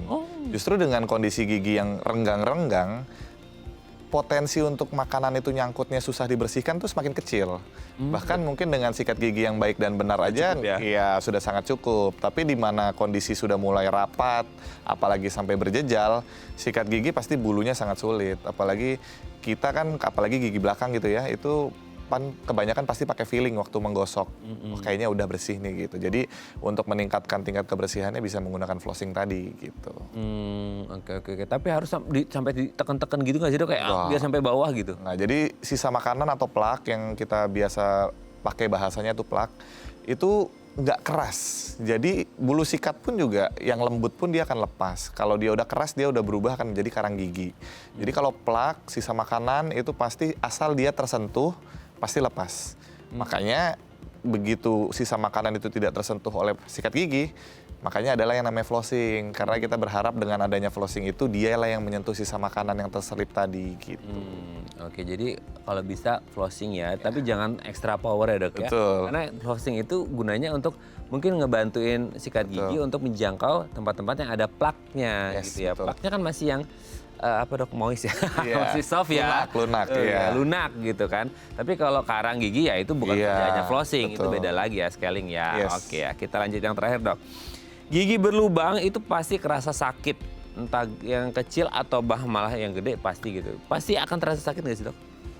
Kalau ini kan sebenarnya subjektif. Kalau rasa sakit itu subjektif. Iya sih. Jadi kalau kita mau ngomong kasusnya, ada yang tidak merasakan sakit walaupun giginya sudah berlubang atau terjadi infeksi. Jadi kalau pasti jatuhnya mitos. Tapi memang harusnya badan kita kan tadi punya syaraf ya di gigi. Dia itu punya peran sebagai alarm. Nah, bagaimana kerja syaraf sebagai alarm dengan memberikan rasa sakit ke tubuh kita atau ke otak kita. Jadi sensasi sakit yang kita rasakan di tubuh kita itu tuh sebenarnya alarm atau ada sebuah tanda something is wrong di sana gitu. Itu tuh biasanya gini dok, kalau sampai ada nggak, ya mungkin karena tadi ya subjektif sekali gitu, karena mungkin pain tolerance juga beda-beda kan itu gitu dia. ya. Tapi kalau ada orang kayak sama sekali nggak sakit, itu ada masalah di sarafnya nggak sih dok? Kan mungkin di dalam gigi kan ada persarafan yang dia kayak untuk rasain sakit atau enggaknya. Kemungkinan besar sih udah pasti dari pain tolerance tadi. Jadi rasa sakit pasti ada karena itu sudah didesain kerjanya seperti itu. Tapi kalau ambang batasnya memang tinggi sekali, ya berarti butuh nilai rasa sakit yang lebih tinggi sampai akhirnya dia bisa merasakan itu gitu. Kayak misalnya orang makan pedas, jadi Ya. orang ada yang bisa makan cabenya sampai 100 gitu. Yes. Ada yang satu aja udah keringetan dan udah nggak bisa makan. Nah itu mau nggak mau memang masalah daya tahan aja sih. Oke, jadi mungkin beda ya, maksudnya kita tidak bisa menyamaratakan bahwa di gigi yang segini lubangnya pasti nggak ngerasa sakit. Tapi ada orang yang udah gini nggak ngerasa sakit juga, ada yang segini ngerasa sakit banget. Akan sangat berbeda sekali, mungkin pain tolerance juga beda-beda setiap orang. Oke, terima kasih dokter sudah terjawab mitos faktornya. Nanti kita lanjut ngomongin infeksi gigi ya di segmen selanjutnya. Oke, pemirsa, kami akan kembali saat lagi tetap bersama kami di Bincang Sehati.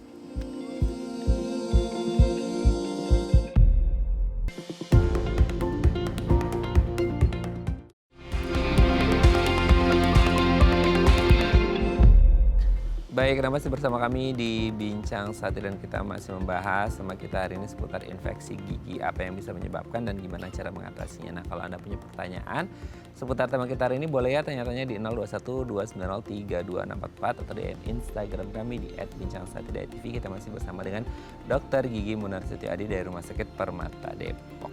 Oke dok, infeksi gigi ini serem banget ya. Tapi gini dok, infeksi dan gigi. Kita mulai dari giginya dulu. Kan gini, orang kepikiran, dok gimana ceritanya gigi bisa terjadi infeksi. Let's say orang kepikiran infeksi itu kan biasanya di kulit ya dok ya. Di kulit itu kan karena terjadi luka, terus kemudian ada luka terbuka, terus masuklah bakteri, kuman dan lain sebagainya, jadilah dia infeksi. Ya. Gigi kan ada enamel dok, kuat. Kenapa bisa jadi infeksi gitu? Gimana? Kalau di gigi, infeksi itu nggak langsung kayak di organ yang lain. Betul kayak di kulit misalnya begitu infeksi, ada memerah lah dan lain-lain. Tapi kalau di gigi itu infeksi dimulai dari kerusakan struktur dulu. Nah, kerusakan struktur ini memang belum ada dampak di badan secara langsung. Mau dari rasa sakit atau bahkan sampai bengkak gitu biasanya belum ada.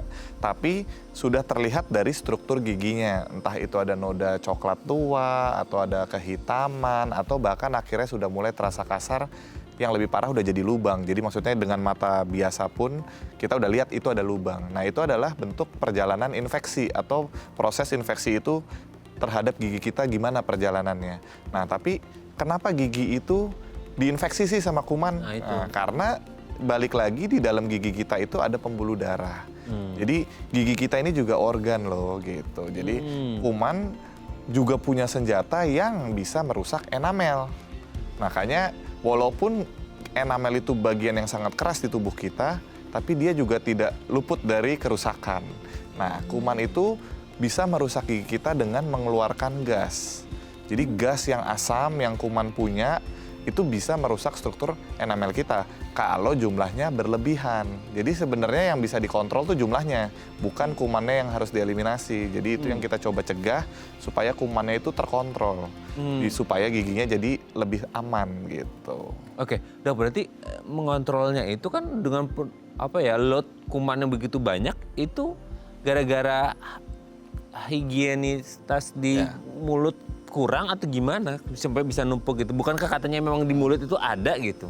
Kalau kuman itu apa sih yang membuat lonjakan penduduk di mulut kita ya? Jadi kuman itu jadi banyak sekali. Itu udah pasti sumber atau resource energi berlebih yang punya buat kumannya sendiri ya. Itu gula. Jadi kadar gula yang berlebih tertinggal di mulut kita. Jadi gulanya atau sisanya itu melekat di mulut dan gigi kita ini lama sekali. Itu yang akhirnya bikin kuman itu jadi bertumbuh sangat banyak. Jadi kalau melekatnya sebentar, bukan berarti nggak boleh ya. Tapi kalau gula itu melekat cuma sebentar, misal cuma beberapa jam, karena kita mau tidur kan gosok gigi. Kuman juga nggak akan gimana-gimana, pertumbuhannya akan tetap terkontrol. Tapi kalau sudah punya kebiasaan, aduh udah ngantuk nih, tidur aja deh langsung. Akhirnya ternyata habis makan kue gitu misalnya, manis sekali. Habis itu dia akhirnya begitu 4 hari atau 5 hari tidak sikat gigi.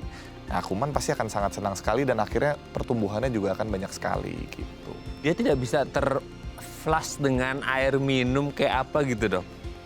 Untuk gula agak susah, pasti ada yang terflush. Misalnya kadar minumnya ditingkatkan, pasti ada yang terflush, tapi tidak ada jaminan dia bersih 100%. Jadi seperti kayak noda di lantai, ya kalau kita siram doang, memang terlihat akan berkurang, tapi kita nggak bisa jamin dia sudah bersih. Mau nggak mau untuk membersihkan kita harus gosok. supaya bisa mewipe out semua yang ada di permukaan itu. Gitu. Karena sesuatu yang tidak terlihat belum tentu itu bersih. Bersih, ya. betul sekali. Gitu ya. Jadi bisa saja gitu ya. Jadi Anda kayak bukannya bisa habis dengan terflush oleh air minum, tapi harus tetap dibersihkan seperti itu. Nah, berarti kan ini selalu akan dimulai dari kerusakan struktur atau anatomi gigi dong? Betul. Nah, masalahnya itu kan kerusakan struktur atau anatomi gigi, ini kan selain trauma ya dok ya, kalau trauma sih itu case by case lah beda. Betul. Ya, karena memang sesuatu yang terjadi begitu saja. Betul. Tapi kalau untuk yang non trauma berarti dia akan terjadi dalam proses yang panjang dong. Betul. Jadi kenapa jadinya kita ini sangat susah mengetahui apakah terjadi kerusakan atau tidak? Karena prosesnya lama. Di proses yang lama itu jadinya kita kan nggak mungkin tiap hari kita fokus apakah gigi kita sehat hari ini, Iya kan nggak lagi. mungkin. Mungkin. Nah, tiba-tiba aja akhirnya baru sadar begitu ada rasa sakit. Tapi begitu rasa sakitnya sudah muncul, ternyata derajat keparahannya sudah tinggi. Sebenarnya ada cheat-nya lah, ada cara untuk kita bisa tetap aman atau tahu bagaimana progres dan update gigi kita, yaitu rutin cek ke dokter gigi. Nah, itu kenapa penting, karena pada saat dokternya lihat, dia bisa cek giginya satu-satu, maka kita akan dapat informasi. Jadi, oh giginya ini sudah ada nih, lubangnya seperti ini, kira-kira dalamnya sekian. Nah, tapi karena masih awal, pasti pasien tidak merasakan apapun. Tapi minimal pasien sudah terinformasi kalau, oke, saya punya 2 gigi yang berlubang, mau diberesinnya sekarang atau nanti, itu ada di keputusannya di pasien. Tapi minimal pasien sudah punya pengetahuan kondisi mulut dia saat ini seperti apa. Gitu. Oke. Jadi sudah tahu kondisi giginya ini seperti apa, mulutnya gitu ya. Nah, tapi menuju perjalanan itu yang lama itu ya gitu ya. Karena kan menghancurkan enamel dan lain sebagainya itu kan sebenarnya PR banget buat kuman gitu ya, Betul. untuk menghasilkan gas dan lain sebagainya tadi gitu. Nah, sepanjang perjalanan itu lagi-lagi sih gini ya, kadang-kadang tuh orang tuh mencoba adaptif dengan keadaan. Ya. Apalagi mungkin tadi ya udah bahas pain tolerance, orang juga mungkin beda-beda. Tapi kan bebel-bebelnya pain tolerance orang ini, at the end of the day kan pasti dia akan ngerasain dong. Nah, sebenarnya gejala klinis atau tanda-tanda apa sih yang udah mulai kerasa di awal-awalnya? Mungkin yang dari yang mildnya dulu, yang ringannya dulu itu apa dok? Oke, sekarang kita berarti mau lihat derajat keparahannya ya. Nah, biasanya kalau kerusakan enamel sudah pasti belum tentu ada efek. Jadi pasien kebanyakan majority 90% pasti nggak akan merasakan apapun.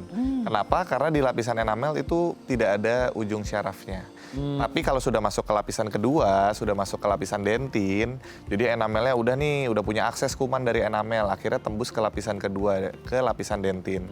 Lapisannya tuh lebih lemah dari enamel, kenapa? Karena di situ juga ada ujung-ujung syaraf yang nanti akan jadi alarm. Nah, alarm pertama yang kita bisa rasakan adalah sensasi berlebih. Jadi ada minuman dingin, ada minuman panas. Biasanya kita minum aman-aman aja, nggak ada keluhan. Tapi suatu hari saya minum es kok sakit ya, agak ngilu ya. Tapi kalau nggak minum nggak sakit, biasa-biasa aja. Nah itu sebisa mungkin kita lebih sensitif. Karena memang yang normal harusnya tidak terasa apa-apa.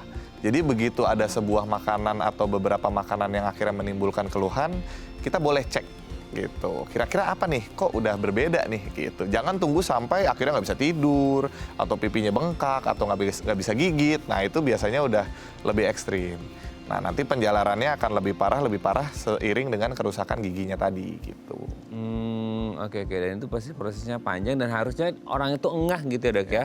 Karena kadang-kadang orang tuh nunggu sampai gejalanya udah mulai parah baru ke dokter. Kalau bisa dari awal itu memang kadang-kadang agak nyaru ya dok ya. Iya, betul. Karena keseharian gitu ya, mungkin ada nggak begitu ngerasain dan akhirnya sudah di grading yang lumayan parah. Jadi harus dari awal sudah periksakan ke dokter. Oke dok, nanti kita lanjut lagi ya di segmen selanjutnya. Oke pemirsa, kami akan kembali saat lagi, kita bersama kami di Bincang Sehati.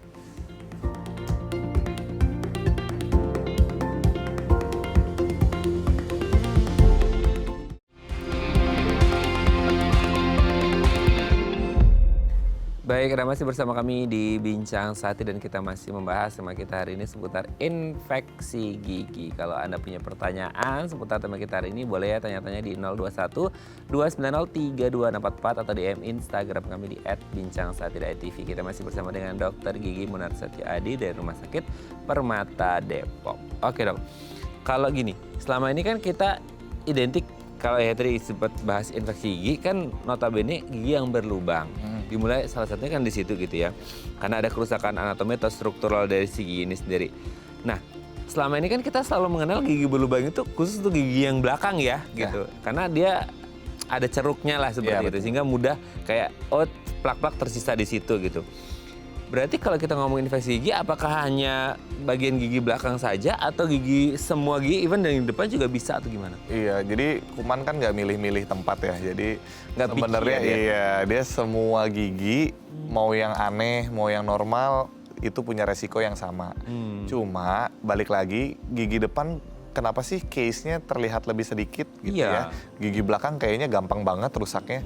Itu karena waktu kita gosok gigi pun, gigi depan akan lebih mudah untuk kita yakin dia bersih. Karena kan nih, waktu kita ngaca aja gigi depan langsung terlihat. Sedangkan gigi belakang itu kita lebih pakai feeling gitu. Makanya harus dengan teknik yang benar dan kalau bisa setelah saya gosok gigi tuh coba dirasain dulu. Jadi jangan langsung buru-buru meninggalkan kamar mandi untuk tidur gitu. Coba dirasain dulu apakah udah bersih atau masih ada sisa makanan yang nyangkut atau gosok gigi tadi udah oke gitu. Oke. Jadi memang tidak pilih-pilih ya. Kalau memang sudah ada kesempatan di situ ya udah terjadilah itu si infeksinya. Tapi gini dok, infeksi itu kan memang dimulai dari let's say salah satunya gigi berlubang. Nah, kita itu sesimpel tadi sudah disebut dari makanan yang manis aja atau mungkin kayak bakteri-bakteri penyebabnya ini tuh bisa jadi datang dari tempat yang lain atau sumber yang lain, tidak hanya dari makanan atau murni dari makanan aja? Murni dari makanan aja. Karena kuman yang menyebabkan gigi berlubang kan spesifik, dia Streptococcus mutans. Nah, itu memang yang berperan penting dalam proses kerusakan gigi. Itu yang kita berusaha kontrol supaya jumlahnya di mulut kita itu terkontrol, jangan terlalu banyak gitu. Dan itu faktor pentrigger pertumbuhan berlebihnya itu di konsumsi gula yang tertinggal di mulut kita di waktu yang cukup lama tadi itu. Oke. Jadi memang harus berhati-hati ya kalau memang Anda punya pola makan. Ya apalagi sekarang udah kayak orang-orang kayak mukbang gitu ya. Jenis makanannya pun sekarang banyak sekali kan. Ya itu. Kayak pengaruh nggak sih dok? Maksudnya kayak selama ini kan kalau kita gula berarti hanya makanan yang manis. Sementara kan untuk orang yang kayak sekarang mukbang makan nasi banyak-banyak. Nasi kan karbo turutan juga gula. Itu juga bisa pengaruh nggak sih? Jadi sebenarnya semua makanan selama dia punya kandungan gula atau glukosa di sana punya potensi. Cuma kalau udah gula murni, ya jauh lebih besar. Gitu. Jadi kayak, dok saya kan makannya nggak manis-manis gitu, cuma makan nasi, hati-hati juga gitu ya. Tapi sebenarnya ketika mereka punya habit seperti itu, terus kemudian lambat laun secara progresif giginya mulai rusak dan akhirnya muncul infeksi, yang mereka rasakan itu dia biasanya gejalanya hilang timbul atau stay ya dok ya? Kalau masih di tahap yang mild, pasti asal ada trigger dia baru sakit. Jadi ada pencetusnya lah yang membuat sakit. Karena yang normal harusnya nggak sakit ya, walaupun di trigger pun dia nggak akan sakit. Tapi begitu ada kerusakan, tanda awalnya itu harus di trigger. Gitu. Tapi kalau udah terlalu lama, terus derajat keparahannya terus meningkat, ya nggak di trigger pun udah sakit terus-terusan. Karena memang sudah menganga besar sebetulnya. Tapi dia kayak nyebar nggak sih dok? Maksudnya dari satu gigi ini terus karena load kuman atau bakterinya banyak sehingga ini dia kayak nemplok sana nemplok sini. Yes, betul. Jadi kayak sebuah area gitu ya. Ya kalau jumlahnya sudah terlalu banyak dia pasti akan mencari akses yang lain. Gitu. Makanya kita juga ada tahap infeksi yang parah itu biasa kita sebut abses, di mana pembengkakan yang isinya pus atau nanah itu isinya kuman semua. Gitu. Ngomong abses itu juga kemarin sempat ada case yang lumayan iya. Gitu. Sampai akhirnya nyawa nggak sih dok taruh? Iya, kalau di bagian bawah, di rahang bawah, terus bengkaknya sudah besar, nggak ditangani dengan baik, dengan cepat, nanti bisa menutup jalur napas. Itu yang biasanya mempunyai resiko tingkat meninggalnya tinggi. Itu infeksi sampai akhirnya jadi abses itu karena udah parah banget atau karena apa? Ya udah parah banget, karena pasti nggak ditreatment atau nggak dirawat dalam waktu yang sangat lama sehingga jumlah kumannya sudah sangat banyak dan terus menyebar. Kalau ibarat kata bengkak bernanah di bagian di luar gigi, maksudnya kayak di tangan atau di kaki, itu kan orang mulai ada kayak belendungnya gitu ya dok ya. Nah itu kalau di dalam gigi dia ada belendungnya juga. Kalau di gigi dia nggak belendung. Kenapa? Karena struktur gigi kan keras. Sedangkan kalau organ yang lain cenderung lebih lunak kayak kulit, terus kemudian daging, otot itu kan lebih lunak. Jadi pada saat di gigi, giginya emang nggak jadi belendung, tapi giginya biasanya akan jadi rapuh, jadi berlubang, terus warnanya jadi hitam. Itu efek dari kuman tadi. Tapi begitu dari gigi dia sudah turun nih ke gusinya, ke tulangnya, barulah mulai kalau terlalu banyak akan membuat bengkak. Biasanya kan suka ada pasien yang, dok gusi saya bengkak. Ternyata penyebab pembengkakan gusinya itu dari efek gigi berlubangnya tadi gitu. Itu biasanya kalau udah mulai bengkak gara-gara berlubangnya itu pasti kan sakit. Pastilah orang normalnya ya dok ya, normalnya sih harusnya kalau ada orang ini normal sih dia pasti akan ngerasain sakit. Dan biasanya kalau kita ada rasa sakit gak enak kan, ini nggak ngerti sih, ini banyak orang kayak nempelin odol, ini masukin odol. Alternatif ya? Iya, atau dikompres gitu, itu ngefek nggak sih dok? Mungkin secara subjektif ada efeknya, tapi sebenarnya kalau kita mau bilang secara objektif kasus giginya nggak akan ada efeknya, tetap berjalan terus kerusakannya. Gitu. Bahkan biasanya kalau di treatment kita sendiri, kalau kasusnya sudah ada bengkak atau abses yang kelihatan di gusi, kita punya tindakan langsung untuk membuka atau membelah bengkak absesnya dulu supaya kita bisa keluarkan semua cairan yang ada di situ. Gitu. Nanti begitu dibuka, kemudian cairannya dikeluarkan, itu akan langsung kempes bengkaknya. Cuma kalau giginya nggak dirawat, ya kumannya bisa tumbuh lagi, berakumulasi lagi, bengkak lagi gitu. Oh, berarti si abses itu dia lama-lama besar itu karena ibarat katanya itu kuman bakterinya itu berkembang biak dalamnya tambah-tambah terus ya? Terus ya, betul. Betul. Agak serem juga ya. Iya. Kalau akhirnya dibiarin ya tambah banyak, makanya absesnya sampai akhirnya nutup tadi ya. Yes. Dan akhirnya tingkat kematian juga lumayan tinggi. Oke, nanti kita lanjut lagi ya di segmen selanjutnya ya. Oke, pemirsa, kami akan kembali saat lagi, kita bersama kami di Bincang Saat.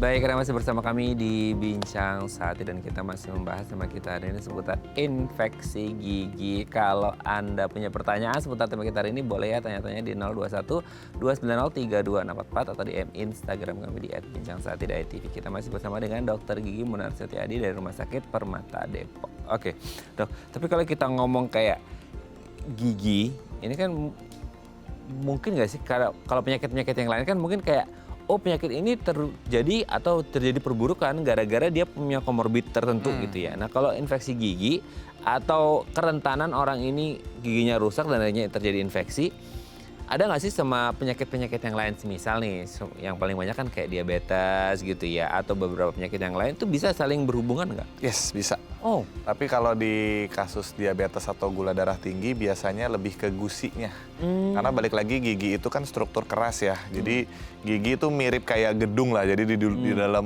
mulut kita ini ada gedung-gedung banyak gitu ya yang berfungsi untuk mengunyah gitu. Jadi kalau di struktur gigi komorbid sih hampir nggak ada efek yang signifikan sebenarnya terhadap giginya secara langsung, tapi biasanya di jaringan lunaknya, di tulang dan gusinya. Biasanya orang yang punya komorbid diabetes atau gula darah tinggi, gusinya akan lebih bengkak-bengkak gitu atau lebih besar. Tapi kalau ke giginya langsung enggak ya? Nggak ada. Oke, karena dia independen ya, berdiri sendiri. Iya, Oke, karena oke. dia organ yang cukup unik lah, karena fungsinya juga spesifik kan untuk mengunyah makanan. Betul ya. Tapi ketika terjadi, kalaupun terjadi akhirnya si infeksi gigi ini sendiri, kan pikirannya orang itu sesimpel kayak udah lo kalau ada masalah cabut aja gitu. Iya, gitu ya. betul. Apakah ini jadi satu solusi yang paling solutif bahwa oke kalau ada infeksi udah sesimpel cabut aja gitu atau gimana? Kalau paling solutif menurut saya pribadi justru enggak. Kenapa? Karena memang terlihat simpel, tindakannya dicabut, habis itu masalah selesai. Tapi yang dia rugi adalah dia kehilangan giginya, yang dia punya satu-satunya. Jadi kan kalau dalam pikiran saya, kalau saya kehilangan barang yang saya punya cuma satu dan nggak bisa ada lagi, ya rugi banget kan? Betul. Gitu. Jadi justru anggap memang biayanya lumayan tinggi, berarti ada harga yang harus dibayar. Tapi kan uang juga masih bisa dicari, walaupun memang susah gitu ya. Tapi gigi pun mau susahnya kayak apa, nggak bisa dicari. Yang ada, Betul. kalaupun dapat yang bisa dibayar gigi palsu, udah pasti rasanya beda, cara pemakaiannya juga beda, gitu. Jadi menurut saya kalau pencabutan bisa jadi solusi kalau kasusnya memang sudah tidak bisa dibenarkan lagi atau tidak bisa diperbaiki lagi. Tapi kalau bicara rugi, justru menurut saya cukup merugikan. Gitu. Sebelum Anda keputusan, Anda memutuskan bahwa oke, dicabut giginya, meskipun itu kayak the last option mungkin di dokter gigi itu ya.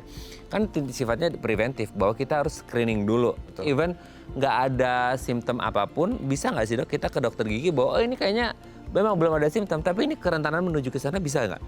Untuk dicabut? Enggak kan, maksudnya untuk menentukan bahwa ini kayaknya rentan jadi rusak dan rentan kayak terjadi memprediksi. infeksi. Bisa. Jadi biasanya dari perubahan warna. Jadi kan biasanya untuk case gigi yang sudah lumayan parah, warnanya itu udah sampai hitam, udah sampai coklat tua. Tapi biasanya ada sign-nya, ada titik-titik di mana nanti oh ini sudah berubah warnanya dari yang normal jadi udah tidak normal. Jadi kita udah kasih info ke pasien kalau ini punya potensi di sebelah sini, ini punya potensi di sebelah sini. Jadi kita anjurkan untuk tetap lakukan cek berkala. Kalau nanti dari tanda ini dia terus berubah menjadi lebih parah, baru kita melakukan penanganan gitu. Nah itu ya, jadi harus ada kesadaran diri sendiri ya. Yes. 6 bulan sekali ya Dok ya? Atau Ya, dianjurkan 2 kali setahun. Tapi kalau saya kadang orang Jakarta juga sibuk sekali ya. Jadi saya kadang juga bilang ya setahun sekali nggak apa-apa. At least kayak HP lah tiap tahun update gitu. Atau nggak harus nunggu setahun, maksudnya by symptom aja ketika muncul boleh nggak? Kalau dia sensitif boleh. Takutnya orang tersebut kurang sensitif gitu. Jadi begitu gejala dulu dia. Dia bilang aduh sakit dok. Sering karena pasien tuh banyak yang dok kenapa ya gigi saya sakit. Pas saya datang, wah ini sih harusnya udah bukan sakit lagi nih. Sakit banget kayak gini ceritanya gitu. Saking kebalnya dok. Oke dok, sebelum lanjut ini ada DM Instagram saya bacakan ya. Ini dari Ibu Vita ya. Dok, gigi saya itu ada kayak noda hitam berlubang, tapi nggak nyeri. Oh, tapi saya perhatiin itu semakin ngelebar. Ini bisa menuju infeksi pada gigi kan dok? Nah ini unik nih dok, maksudnya ada gigi noda hitam kayak berlubang tapi nggak nyeri atau gimana? Apa tuh nyeri tapi sebenarnya Bu Vita nggak ngerasa atau gimana dok? Tergantung case-nya. Karena kan di sini Bu Vita cuma bilang kalau giginya ada kerusakan. Tapi seberapa parah kan kita belum tahu. Saya juga belum lihat giginya seperti apa. Jadi kalau Bu Vita bilang tapi saya lihat lubangnya makin meluas, berarti pergerakan kerusakannya nggak langsung ke dalam. Sebenarnya itu lumayan bagus. Kenapa? Karena justru yang lebih repot adalah dia kecil, tapi pergerakannya terus ke dalam. Jadi akan semakin mengincar pembuluh darah giginya. Tapi karena dia ukurannya kecil, ya pasti pasien santai-santai aja gitu. Kalaupun dicek ke dokter, terus kita info nih, Bu, ini ada gigi berlubang, tapi lubangnya memang ukurannya kecil. Tapi ini dalam. Kadang pasien tetap berpikir karena ini kecil, yaudah nanti aja deh dok. Gitu. Nah, padahal justru yang kita fokus itu kedalamannya, jangan sampai lubang itu sampai ke pembuluh darah. Jadi justru kalau di kasus Bu Vita ini, kalau belum merasa sakit, kalau asumsi saya harusnya kasusnya masih mild, masih mudah. Karena mungkin rusaknya masih di enamel atau di dentin bagian awal. Jadi penanganannya masih mudah, harusnya ditambal aja udah bisa beres. Ini menarik juga tadi Dr. Tio mengatakan dia melebar atau ke dalam. Oh ada dua gitu ya dok ya? Maksudnya ada dua kondisi gitu? Iya. Itu maksudnya ada apa yang membedakan ini kondisinya dia melebar, ini ke dalam atau kalau melebar itu berarti ukuran visual dari kalau kita lihat itu lubangnya besar. Tapi pas kita keruk ke dalam, dia nggak dalam. Nah ada case yang lubangnya kecil, kayak mungkin 1 mili gitu. Tapi kita coba bur nih, karena kita pikir oh kecil ini berarti nggak dalam. Tapi kok dibur terus, kok masih hitam. Nah ternyata memang sudah dalam gitu. Jadi memang ada beda antara yang dia ke dalam atau melebar. Itu tergantung kayak jenis bakterinya atau beda atau gimana? Tergantung nasibnya aja sih. Karena memang nggak ada yang bisa dikendalikan kan. Kan kuman kita nggak bisa kendalikan nih. Jadi kita cuma bisa mengantisipasi situasi yang ada seperti apa gitu. Tapi kalau menurut pengalaman pribadi Dr. Tio, itu lebih banyak case-nya dia yang melebar atau yang kecil ke dalam? Kalau gigi belakang banyak kasus yang melebar. Tapi kalau gigi depan, pembersihan yang nggak maksimal, banyak yang ke dalam. Jadi ukurannya nggak terlalu besar, tapi begitu dibersihkan, lubangnya dalam. Oh, dan itu akan lebih PR banget ngerjainnya, effort, karena yang lebih dalam lagi. Karena dia udah takutnya udah nembus dentin dan sampai ke dalam. Karena kan berarti kita sebagai dokter juga, yang harus dijaga sisa dindingnya makin tipis nih dari pembuluh darah karena lubangnya sudah dalam gitu. Jadi effortnya akan lebih besar. Gimana supaya tambelannya itu bisa seal giginya dengan baik gitu. Karena yang harus kita jaga udah tipis nih gitu. Sedangkan kalau yang besar tapi tebal nggak dalam, kan sisa jaringan sampai pembuluh darahnya masih tebal. Jadi kita masih lebih nyaman atau lebih aman lah dalam mengerjakan kasusnya. Oh, oke. Jadi ya kembali lagi ya kan nasibnya masing-masing ya. Karena akan beda nih antara yang melebar tapi dangkal atau yang kecil tapi dalam. Iya. Itu akan jadi PR banget ya. Nah, oke Dok, nanti kita lanjut lagi ya di segmen terakhir ya. Oke, pemirsa, kami akan kembali saat lagi kita bersama kami di Bincang Sati.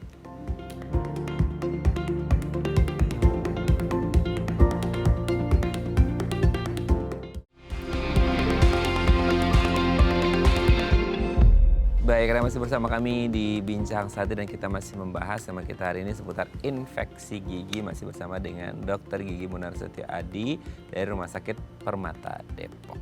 Oke Dok, kalau akhirnya orang ini sudah mengalami infeksi gigi gitu ya, entah tadi yang melebar, entah ke dalam atau dengan kondisi-kondisi yang lain gitu yang sudah gejalanya atau kondisinya sudah parah, biasanya itu kalau tadi disebut bahwa cabut gigi akan menjadi next option ya gitu.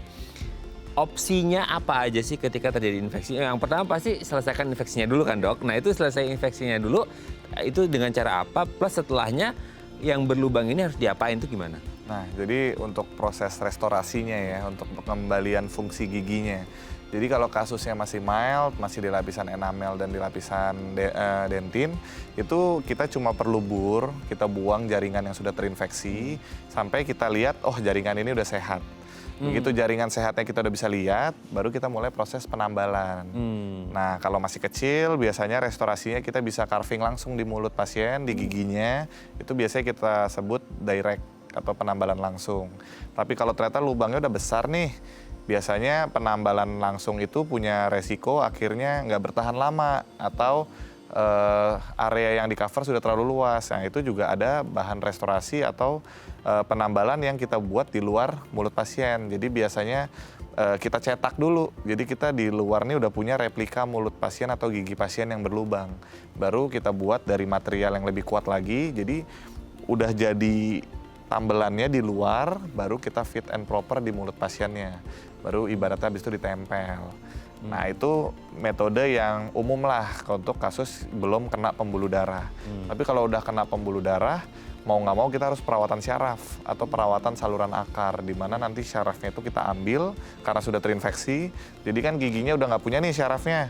Nah berarti ruangan yang tadinya terisi pembuluh darah dan syaraf itu kita sterilkan pakai obat, baru kita tutup dengan bahan. Jadi tujuannya supaya kalaupun ada infeksi dari kuman udah nggak punya akses karena aksesnya udah kita tutup dengan bahan yang kita taruh di pembuluh darahnya. Gitu. Tapi kalau udah sampai ke level abses yang udah parah banget gitu, kalau dia udah besar dan udah sampai ke gusi, biasanya kita buka supaya nanahnya bisa langsung kita keluarkan semua. Tapi habis itu perjalanan di giginya akan sama. Jadi kalau perawatan di gigi itu kita cuma ada dua, either itu direstorasi, ditambal atau kita buatkan di luar tambalannya, atau dirawat syaraf gitu. Dok, misal dia udah diselesaikan infeksimisal terus ditambal. Nah, maksudnya kan oral hygiene orang kan mungkin beda-beda ya. Dia ini disiplin atau enggak. Bisa nggak sih kalau misal sudah ditambal nih Dok, sudah dibur itu si yang rusaknya gitu ya, dengan dilapisi tambalan baru gitu. Bisa nggak dia reinfected? Yes, pasti bisa. Karena kalau analogi yang gampang kayak jalan lah. Jalan itu kan bisa rusak, kemudian ditambal. Nah itu balik lagi tergantung pemakaian. Kalau pemakaian dan lifestyle-nya memang luar biasa gitu, jalan pun mau ditambal berkali-kali pasti akan cepat rusak. Gigi juga sama gitu. Jadi balik lagi sebenarnya nggak secepat itu dan bukan selemah itu tambelannya, tapi memang tergantung gaya hidupnya juga sih. Gitu. Ada nggak sih Dok kayak skala berapa gigi itu yang terinfeksi dan rusak itu bisa ditambal? Maksudnya kayak maksimal 50% gigi bisa atau berapa? Sebenarnya nggak ada, makanya bordernya itu sebenarnya pembuluh darah. Even pembuluh darah terbuka pun kita cuma perlu rawat syarafnya dulu, baru kita restorasi. Jadi sebenarnya restorasi jaringan kerasnya sama semua, penambalan mau itu langsung ataupun di luar. Tapi kalau kasus yang terlibat sudah nambah nih, nggak cuma gigi kerasnya doang, pembuluh darahnya juga, ya kita tambahin treatmentnya ke pembuluh darahnya juga. Gitu. Jadi sebenarnya di treatmentnya kenapa ada 2? Karena gigi sendiri ada yang lunak kan, ada yang lunak, ada yang keras. Yang keras itu enamel sama dentinnya, yang lunak tuh pembuluh darahnya. Jadi kalau yang kena masih jaringan keras, ya kita langsung restorasi bisa. Tapi kalau udah kena pembuluh darah ya harus dirawat dulu pembuluh darahnya baru direstorasi. Jadi kalau skala sih nggak ada sih. Nggak ada ya. Tapi kalau kayak di sarafnya kan yang direstorasi neuronya nih si sarafnya. Itu perlu effort lebih nggak, Dok? Jadi restorasi syaraf di sini, syarafnya sih nggak kita apa-apain. Jadi syaraf yang terinfeksi langsung kita cabut. Gitu. Makanya sebenarnya begitu syaraf udah dicabut, ya udah nggak sakit. Karena yang bisa merangsang rasa sakitnya kan kita cabut. Tapi begitu ruangan yang tadinya ada pembuluh darah dicabut, berarti kan ruangan itu akan kosong. Betul. Nah, kalau ruangan itu tidak dirawat dan ditutup, nanti takutnya ada yang menggunakan gitu ya. Biasanya kan gitu ya, kadang rumah kosong atau apa tiba-tiba ntar ada yang tinggal di sana gitu. Karena mungkin tidak punya tempat tinggal. Nah, kuman juga sama, kalau akses terhadap pembuluh darah itu nggak kita tutup ruangannya, takutnya nanti bisa terinfeksi lagi. Oh, takutnya kumannya jadi hak milik. Tapi maksudnya ketika ada saraf terus dicabut dan tidak ada lagi di situ, itu konsekuensinya apa ke gigi? Konsekuensinya yang dirasakan pasien, dia tidak bisa merasakan sakit lagi aja. Jadi kalau ada apa-apa di gigi tersebut, sudah tidak ada yang bisa memperingatkan gitu. Jadi the only solution dia harus kontrol berkala. Jadi harus ada manusia lain yang melihat apakah giginya masih oke atau tidak. Oh, dia benar-benar nggak bisa nge-tracing bahwa ada sesuatu yang Ya, salah? karena udah nggak ada yang sensitif lagi di bagian giginya gitu. Nah itu kalau misalnya ada yang masalah, tidak ada rasa sama sekali, bisa jadi kondisi buruk pun dia tidak akan sama sekali nggak bisa ngerespon gitu ya? Selama kondisi buruknya terjadi di gigi itu.